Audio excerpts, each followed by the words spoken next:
Selena Quintanilla-Pérez was born on April 16, 1971, into a family where music was not just a passion, but a way of life.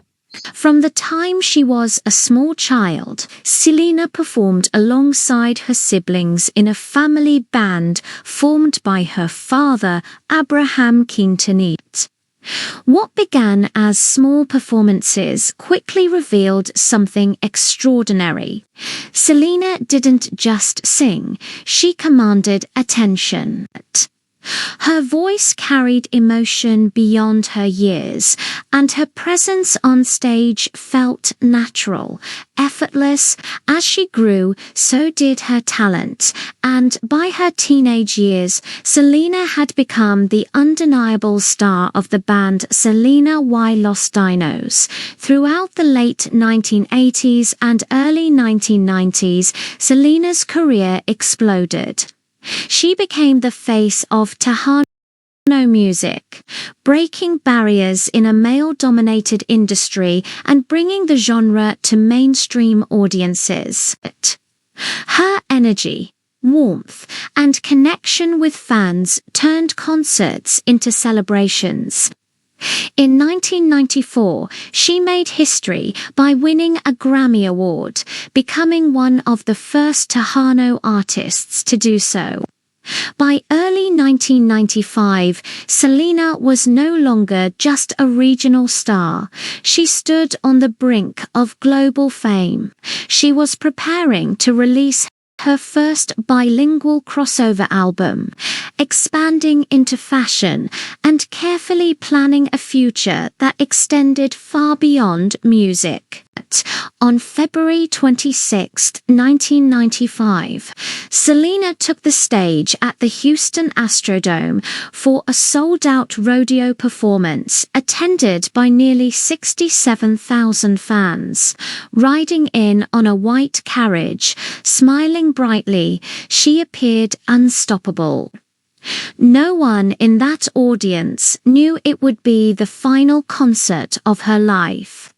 Just 33 days later, Selena Quintanilla would be dead. Behind the scenes of Selena's success was a woman named Yolanda Saldívar. A former nurse from San Antonio, Yolanda first entered Selena's world as an admirer. After attending one of her concerts, she contacted Selena's father with the idea of starting an official fan club. Yolanda appeared devoted and reliable, and in 1991,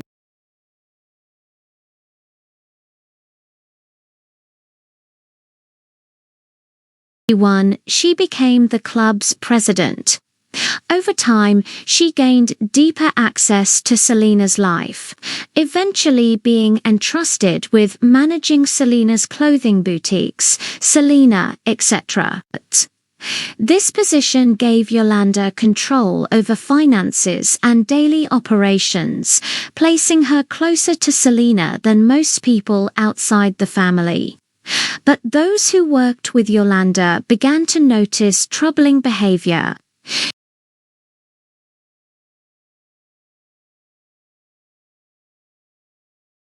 Selena's fashion designer later recalled feeling afraid of her, describing incidents of sabotage, misplaced blame, and constant tension.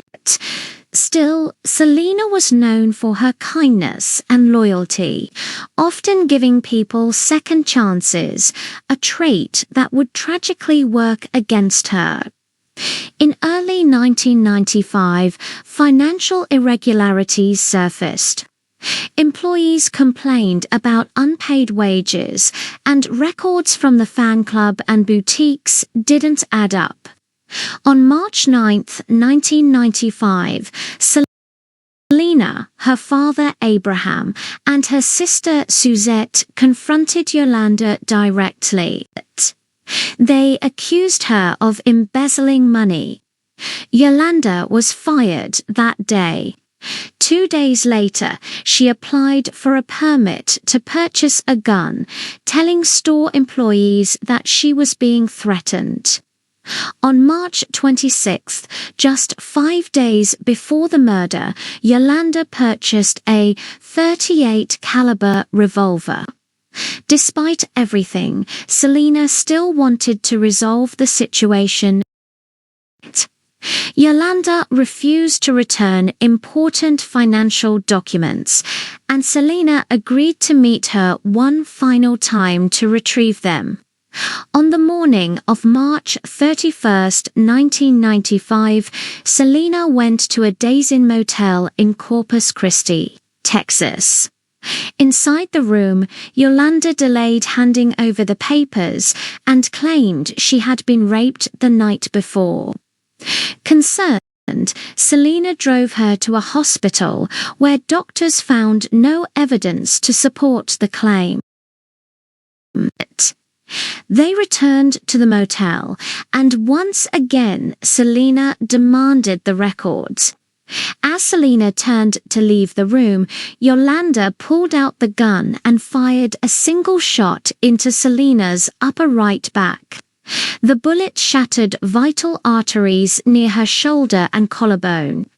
Despite the catastrophic injury, Selena managed to run from the room to the motel lobby, trailing blood behind her. Witnesses later recalled her screaming for help and begging the staff to lock the doors, warning that Yolanda would shoot her again. Selena collapsed on the floor of the lobby. As she lay dying, she used her final moments to identify her attacker, telling employees the name Yolanda and the room number 158. Paramedics arrived in under 2 minutes and rushed her to the hospital.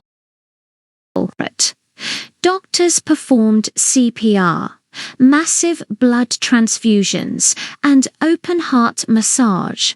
But the damage was too severe. At 1:05 p.m. on March 31st, 1995, Selena Quintanilla-Pérez was pronounced dead from massive blood loss. She was just 23 years old, 2 weeks away from her 24th birthday. Outside the motel, Yolanda Saldívar locked herself inside her pickup truck and held police at bay for more than 9 hours. She threatened suicide and claimed the shooting was accidental. Negotiation tapes later revealed a woman focused largely on herself, expressing fear and self-pity rather than remorse. Eventually, Yolanda surrendered and was arrested. At trial, her defense argued that the shooting was accidental and that Yolanda had intended to harm herself, not Selena. The jury rejected that claim. On October 23, 1995, Yolanda Saldívar was found guilty of first-degree murder and sentenced to life in prison with the possibility of parole after 30 years in March 2025, just days before the 30th anniversary of Selena's death. Yolanda was denied parole and remains incarcerated. The reaction to Selena's death was overwhelming. Tens of thousands of fans attended her open casket viewing, laying white roses beside her. Vigils were held across Texas and California. She was buried on April 3, 1995, as the world mourned a life and career cut brutally short. Selena's husband, Chris Perez, whom she had secretly married in 1992, was left devastated. Their marriage had lasted less than 3 years. Yet their love remains one of the most enduring parts of Selena's story. Chris has spoken openly about the grief, the letters she left behind, and how her love shaped the rest of his life. In death, Selena became more powerful than ever. Her album Dreaming of You debuted at #1 on the Billboard 200.